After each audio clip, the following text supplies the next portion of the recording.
ভগবদ্গীতার 24তম শ্লোকটি হচ্ছে সঞ্জয় উবাচ এব মুক্ত ঋষিকেশ গুড়াকেশেন ভারত সেনায়ুরুভু মধ্যে স্থাপয়িতা রথোত্তম। সঞ্জয় বললেন, হে ভরত বংশধর, অর্জুন কর্তৃক এভাবে আদিষ্ট হয়ে শ্রীকৃষ্ণ সেই অতি উত্তম রথটি চালিয়ে নিয়ে উভয় পক্ষের সৈন্যদের মাঝখানে রাখলেন।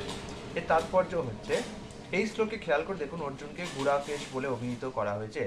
গুড়াকা মানে হচ্ছে নিদ্রা, এবং যিনি নিদ্রা জয় করেছেন তাকে বলা যাচ্ছে গুড়াকেশ। নিদ্রা অর্থে অজ্ঞানতাকেও বোঝায়। অতএব শ্রীকৃষ্ণের বন্ধুত্ব লাভ করার ফলে অর্জুন নিদ্রা ও অজ্ঞানতা উভয়কেই জয় করেছিলেন। শ্রীকৃষ্ণের পরম ভক্ত অর্জুন এক মুহূর্তের জন্যও শ্রীকৃষ্ণকে বিস্মৃত হতেন না, আর এটি হচ্ছে শুদ্ধ ভক্তের লক্ষণ। শয়নে অথবা জাগরণে ভক্ত ভগবানের নাম, রূপ, গুণ আর লীলা স্মরণে কখনো বিরত হন না। এভাবে কৃষ্ণভক্ত সর্বদাই কৃষ্ণ চিন্তায় মগ্ন থেকে নিদ্রা ও অজ্ঞানতা জয় করতে পারেন।